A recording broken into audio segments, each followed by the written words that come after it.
હાલો. હા હાથી સારું, હાલ હું તને હમણાં પૂછીને કહું હો ને. હા. અરે ઓલે મારી ફ્રેન્ડ નો ફોન હતો, એ કે આપણે બાજુમાં નવો મોલ બન્યો ને, તો એ કે હાલ ને શોપિંગ કરવા જાય. બસ લગન પછી રોજ સવારથી સાંજ સુધી આ કે વાં જાય ને ત્યાં જાય ને બેનપણી કે ને બીજો કઈ ધંધો છે તમારે કઈ? હાલો. હા બોલ બોલ, ક્યાં જાવું તું? આપણે ક્યાંય નથી જવાનું. બીજો કઈ ધંધો છે? તમે ફોન કર્યા વાં જાવું ને ક્યાંય જવાનું નથી આપણે.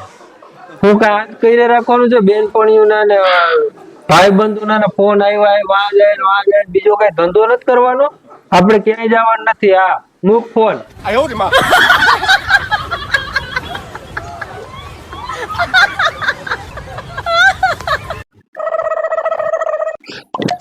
હા ભૂરા, તાર ખાતામાં 10-12 હજાર રૂપિયા પડ્યા, તમારા ખાતામાં નાખ દે ને. મારો ગાડીનો હપ્તો ભરવાનો હતો. નથી? હા તે વાંધો ને. હાલો. હા ભાઈ, તાર ખાતામાં 10-12 હજાર રૂપિયા પડ્યા નથી? હા તે વાંધો ને. આખા ગામ ને પૂછશે, બાયડી ને નહીં પૂછે. તારી પાસે ખાતામાં તું નાખ દે ને 10-12 હજાર રૂપિયા હોય તો. તમને મને પૂછ્યું? તારી પાસે નહીં હોય એટલે મેં તને પૂછ્યું નહીં. તમને પૂછ્યું તો તાર પાસે એમ. પણ હવે વાંધો નહીં, હવે નાખી દે ને. હોય તો હવે મારે હપ્તો ભરવાનો છે. તમને ક્યાં પૂછ્યું? પણ ના પૂછ્યું તો કાંઈ નહીં, પણ હવે તો કીધું ને તને, હવે નાખ દે ને હોય તો. પણ એમાં એવું છે ને, મારા પા નથી.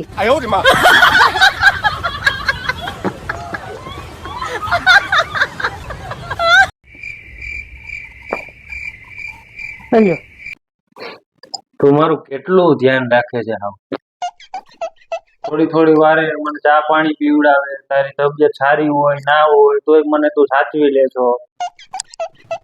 હું ઓફિસેથી ગમે એટલો મોડો આવું ને તોય મને તું ગરમ જમાડે છે. તારી બીજી કોઈ કચપચ નથી હોતી બીજી પત્નીઓની જેમ. હું તને સાચું કહું ને તો તારા બીજી વૈરીઓની જેમ ખોટા ખર્ચાય નથી હોતા. ભગવાનને પ્રાર્થના કરી કે 7 જન્મ સુધી છે ને તું જ મને પત્ની સ્વરૂપે મળે. હા, 8મા જન્મ માટે કોક બીજીને કઈ રાખ્યું હોય છે ને. કેમ 8 જન્મ નહીં, 9 જન્મ નહીં, 10 જન્મ નહીં, કે જેટલા જન્મ મળે એમાં તું જ મને મળે એવું કેમ નહીં? જ્યારે હોય ત્યારે 7 જન્મ બીજું કઈ નહીં. વખાણે ના કરાય તારા તો કોઈ દી.